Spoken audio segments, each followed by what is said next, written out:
Assalamualaikum warahmatullahi wabarakatuh.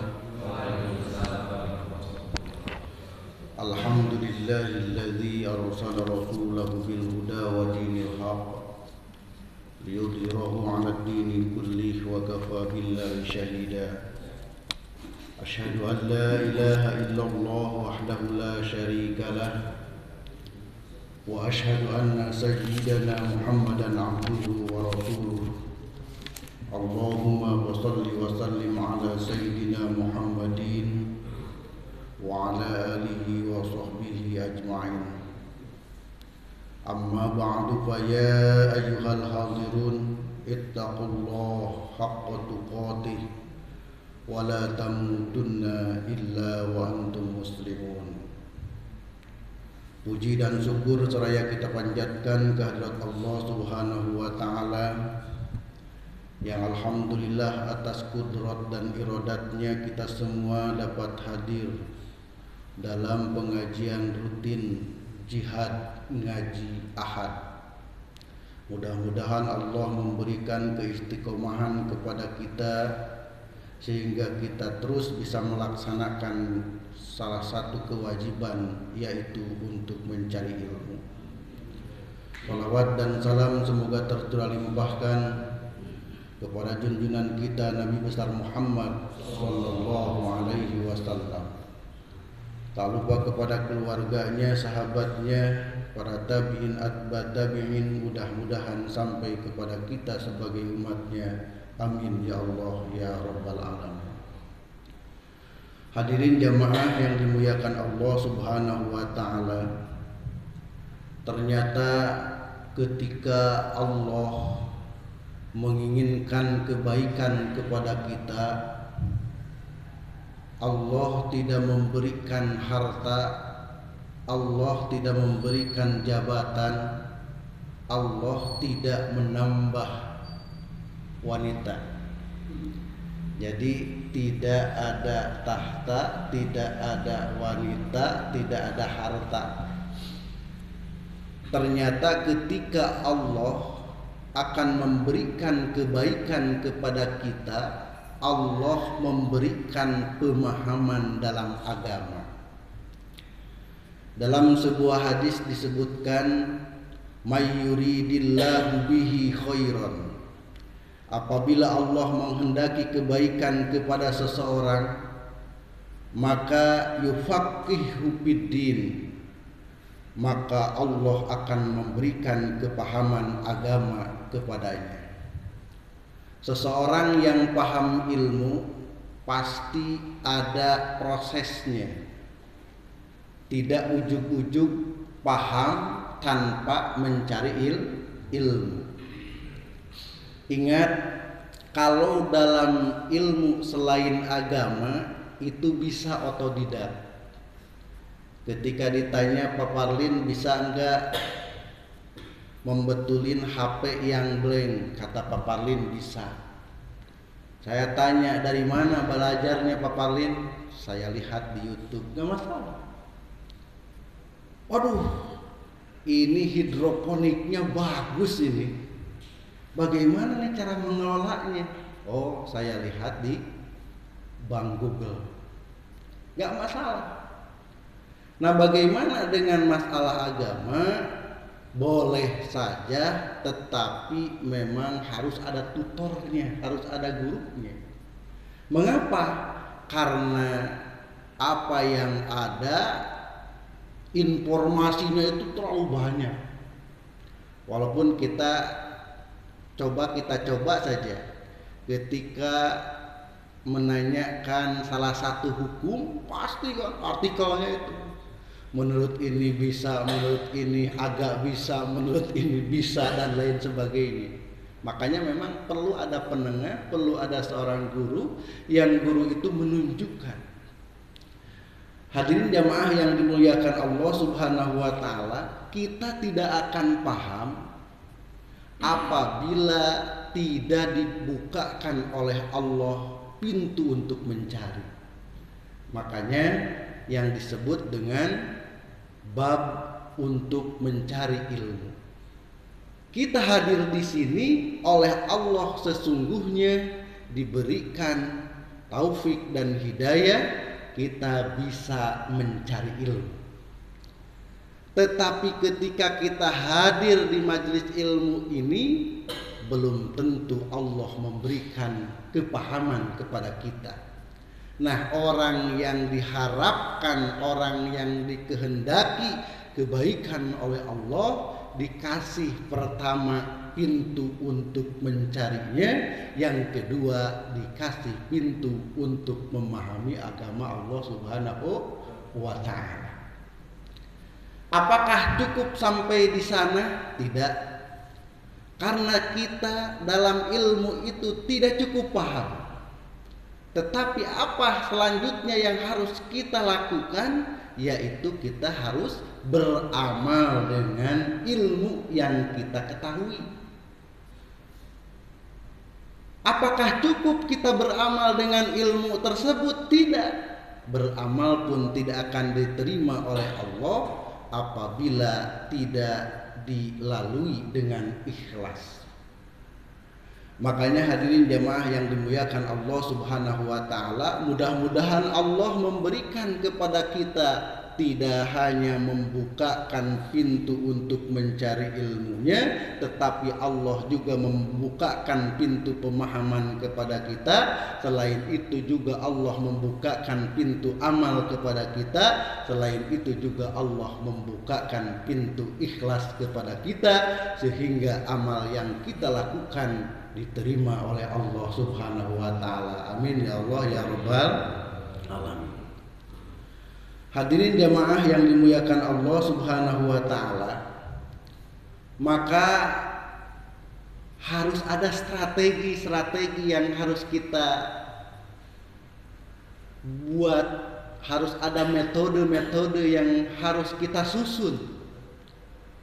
Di dalam pengajian misalnya kita perlu adanya, kalau di sekolah itu kan ada silabus ya, Pak Haji Kasto lebih tahu itu silabus.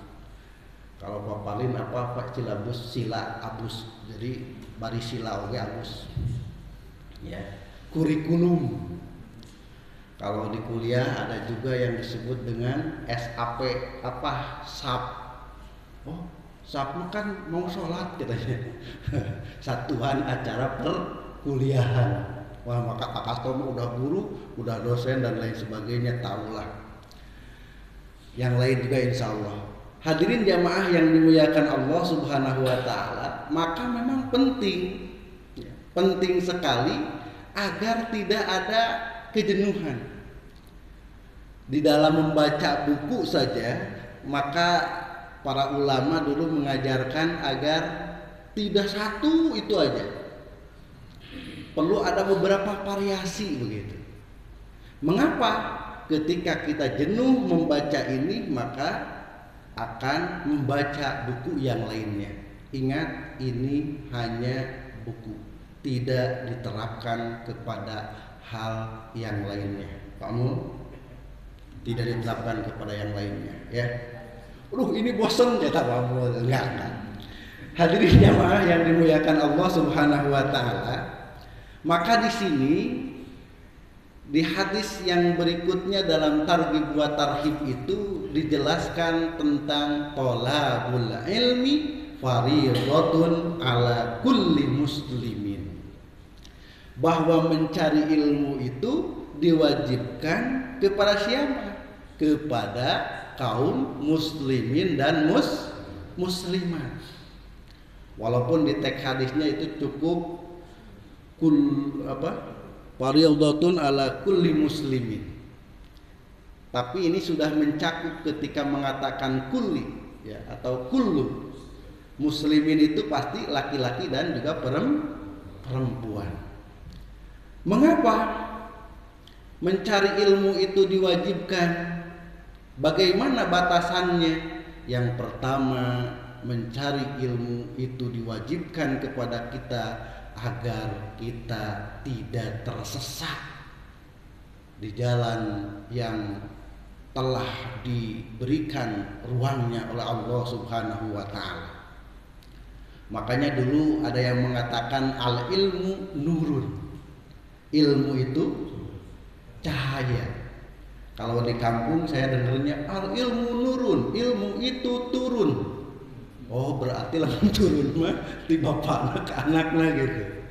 Ternyata nurun itu adalah cahaya. Bahkan ada yang mengatakan ala ilmu nurun lam yuhda ilal ars, bahwa ilmu itu cahaya yang tidak akan diberikan kepada orang yang bermaksiat katanya. Hadirin jamaah yang dimuliakan Allah Subhanahu wa taala, karena tadi ilmu itu sebagai penerang di waktu malam yang gelap kita ketika berjalan. Apabila kita mempunyai ilmu, maka jalan tersebut tidak terasa gelap karena terangnya ilmu. Apa contohnya? Nih contohnya, kalau di masjid ini ada yang semua masuk ke masjid, ada marbot yang beresin sendal. Baik nggak? Bagus nggak? Sendal Pak Ade, sendal Pak Afan, ternyata beres. Sudah dibalikan kan gitu. Baik atau tidak? Rapi itu baik atau tidak? Baik. Tapi tahu tidak secara hukum fikih? Secara hukum fikih, apabila kita membalikan atau merubah posisi sendal orang lain tanpa izin, itu tidak boleh. Makanya ketika kita membalikan sendal orang lain, maka ada kewajiban kita harus menjaga agar sendal tersebut tidak sampai hilang. Kalau hilang, hubungi Bapak Parli, bendahara. Ini seolah kan kalau menurut logika, oh iya ya, pelayanannya luar biasa. Ketika ada yang datang, tadinya sendalnya karena keterlambatan sambil loncat-loncat begitu, ya sendalnya di mana saja, ternyata ketika pulang jadi baik, jadi rapi begitu. Itu bagus. Tetapi kalau berdasarkan hukum fikih, berarti orang yang membalikan sendal tersebut harus bertanggung jawab, jangan sampai sendalnya itu hilang. Kalau hilang, wajib bertanggung jawab. Nah, bagaimana kalau izin? Kalau izin nggak masalah. Ya. Atau sebelumnya diumumkan, mohon maaf para jamaah, mohon izin agar nanti setelah pelaksanaan insya Allah ada petugas yang membereskan sendal. Nah kalau begitu bagaimana para jamaah? Boleh tidak? Ya pasti boleh kan. Nah ini harus adanya ikrar, ya, harus adanya pernyataan dan lain sebagainya. Hadirin jamaah yang dimuliakan Allah Subhanahu wa taala, ini pentingnya ilmu, ya, sebagai penerang. Thalabul ilmi fardhatun. Yang kedua, wajibnya mencari ilmu itu tidak dibatasi usia. Makanya ada hadis yang mengatakan bahwa untuk mencari ilmu itu minal mahdi ilal lahdi, mulai dari buayan sampai ke liang lahat.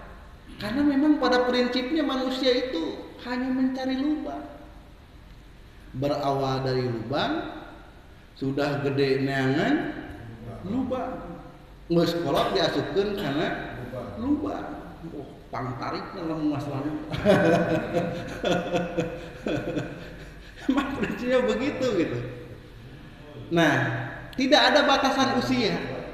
Kalau dulu ingat waktu pesantren itu ada bahasa qat'ul ilmi bipahdaiha.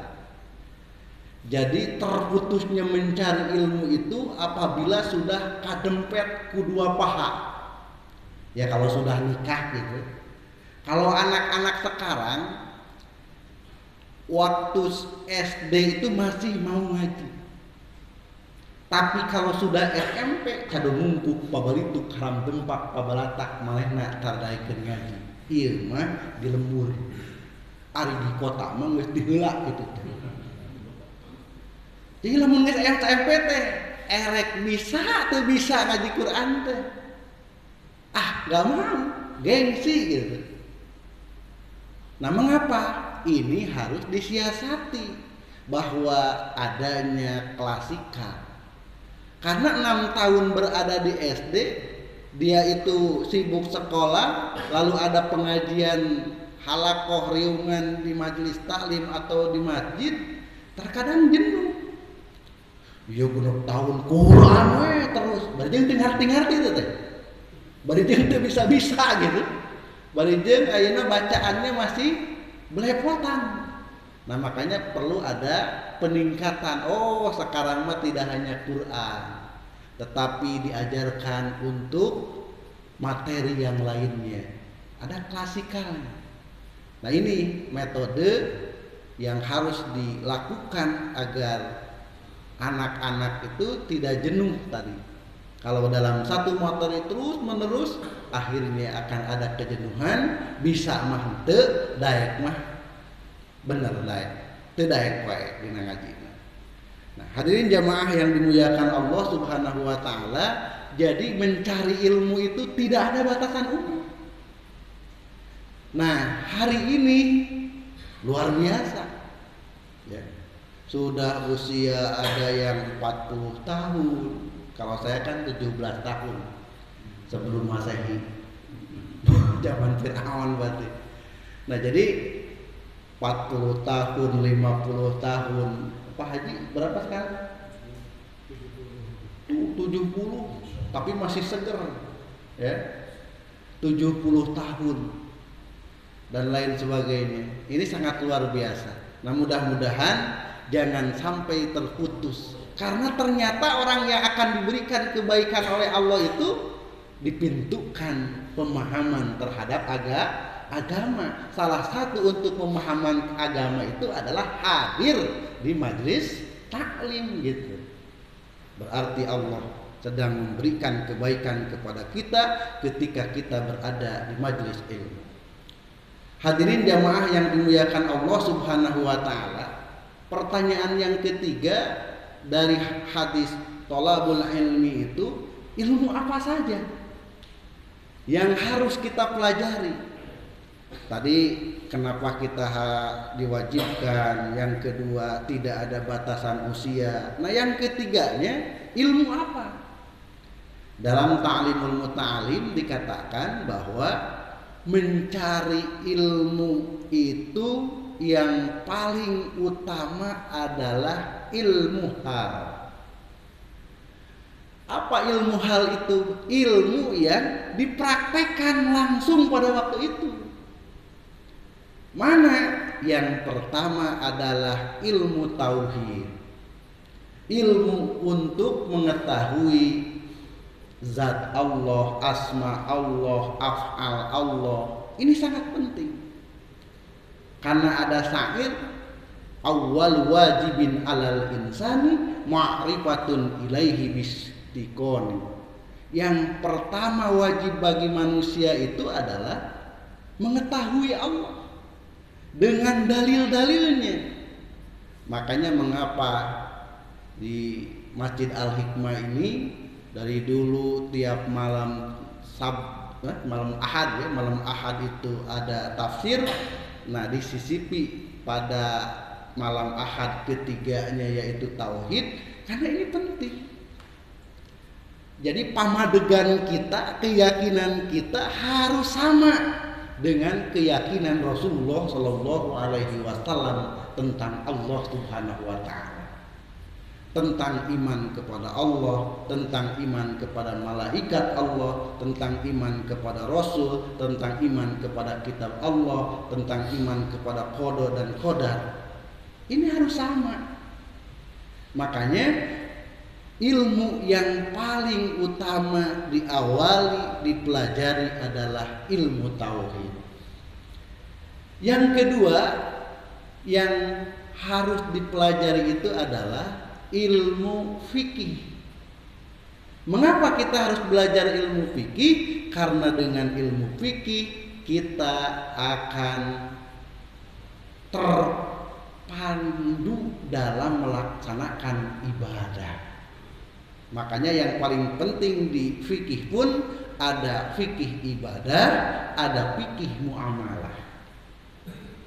Karena tiap hari kita mulai dari toharoh, mulai dari wudhu, terus sholat, terus kita melakukan puasa, zakat, haji dan lain sebagainya. Ini merupakan fikih ibadah yang harus dikuasai oleh kita. Hadirin jamaah yang dimuliakan Allah Subhanahu wa taala, maka di sini perlu tadi salah satu kurikulum untuk mempelajari agar kita khotam gitu. Dulu pernah kita belajar tentang bagaimana pelaksanaan sholat berdasarkan hadis-hadis Rasulullah Shallallahu Alaihi Wasallam. Ya tujuannya memandu kita, karena itu adalah ilmu yang dipraktekkan dalam ibadah kita kepada Allah Subhanahu wa taala. Karena kalau kita beramal tanpa ilmu maka akan tertolak. Ya. Akan ditolak oleh Allah Subhanahu wa taala. Mengapa? Karena amalnya itu tidak menggunakan ilmu. Hadirin jamaah yang dimuliakan Allah Subhanahu wa taala, inilah kita berkumpul di majelis ilmu ini penting, karena penting maka beruntunglah ketika Allah memberikan taufik dan hidayah kepada kita sehingga kita bisa hadir di majelis ilmu. Ini salah satu yang diharapkan oleh Allah, memberikan kebaikan kepada kita. Dengan hadirnya di majelis ilmu berarti kita akan diberikan kepahaman oleh Allah dalam agama. Hadirin jamaah yang dimuliakan Allah Subhanahu wa taala, setelah dua ilmu itu silakan mau mempelajari ilmu fisika, mau mempelajari ilmu biologi, mau mempelajari ilmu kedokteran, mau mempelajari ilmu bintang dan lain sebagainya, itu silakan. Karena ini yang paling penting ini adalah ilmu tauhid dan juga ilmu fikih. Ilmu tauhid yang mengatur tentang i'tikadnya, ilmu fikih yang mengatur tentang ibadah. Hadirin jamaah yang dimuliakan Allah Subhanahu wa taala, selanjutnya karena ini berkaitan dengan targhib agar kita senang dalam mencari ilmu, ada hadis yang ketiga, talibul ilmi tabsutu lahu al malaikatu ajnihataha ridon bima yatlubu. Bahwa talibul ilmi terhadap orang yang mencari ilmu, tabsutulahul malaikah, malaikat membentangkan sayapnya, ajnihataha sayapnya, ridon bima yatlubu, karena rela terhadap apa yang dicari. Nah hadirin jamaah yang dimuliakan Allah Subhanahu wa taala, ketika kita duduk di majelis ilmu maka malaikat ridho terhadap kita ketika kita duduk di sini. Dan apa yang dilakukan oleh malaikat? Membentangkan sayapnya. Berarti lamun kitu mah meureun malaikat teh boga sayap, tidak berarti begitu. Walaupun memang ada keterangan ya, ketika menemui Nabi itu tadi kadang-kadang dengan laki-laki yang ganteng kan gitu, kadang-kadang seperti ini seperti itu dan lain sebagainya. Nah hadirin jamaah yang dimuliakan Allah Subhanahu wa taala, intinya bahwa malaikat itu ridho kepada kita ya.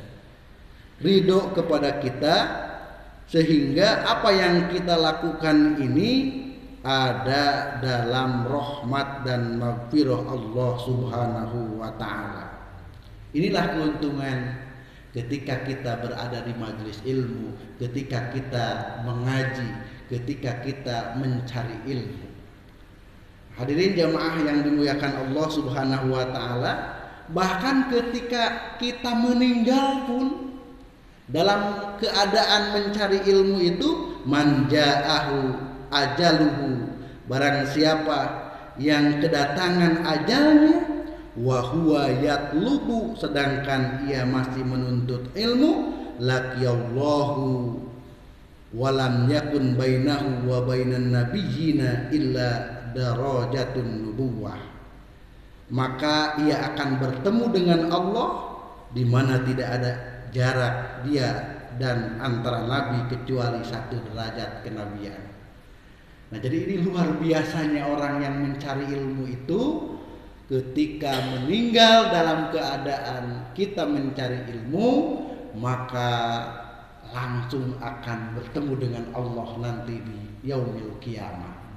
Karena ternyata menurut para ilmu kalam, ya, menurut akidah Ahlussunnah wal Jamaah juga, nanti yang paling nikmat di surga itu ternyata ketika kita bertemu dengan Allah Subhanahu wa taala. Kan diceritakan ya, bahwa di surga itu tidak hanya 2 katanya, ya. Wah, luar biasa, siapapun berapapun silahkan dan lain sebagainya.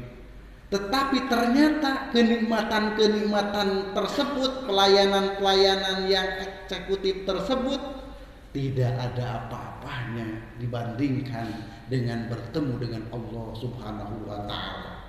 Nah, orang yang sedang mencari ilmu lalu ajalnya dicabut oleh Allah, maka akan bertemu dengan Allah, bahkan derajatnya itu hanya 1 tingkat di bawah kenabian. Ini luar biasanya orang yang mencari ilmu. Maka betul kalau di hadis yang pertama bahwa yang dikehendaki oleh Allah kebaikan, maka Allah akan memberikan kepahaman terhadap agama Allah Subhanahu wa taala. Hadirin jamaah yang dimuliakan Allah Subhanahu wa taala, yang selanjutnya ad-dunya mal'unatun, bahwa dunia itu dilaknat, mal'unun ma fiha, dan dilaknat pula apa yang ada di dalamnya, illa zikrallahi, kecuali zikir kepada Allah, wa ma walahu wa aliwan wa muta'aliman, ya, kecuali yang zikir kepada Allah beserta apa-apa yang mengikutinya, orang alim dan orang yang belajar. Hadirin jamaah yang dimuliakan Allah Subhanahu wa taala, bahwa seluruh dunia dan isinya dilaknat oleh Allah kecuali orang yang berzikir kepada Allah. Maka lisan kita tidak boleh kering dari zikir kepada Allah Subhanahu wa taala. Silahkan, ya, ketika kita di masjid berniat i'tikaf, setelah itu semuanya mau subhanallah, mau alhamdulillah, mau Allahu akbar, mau kalimah la ilaha illallah, mau sholawat dan lain sebagainya.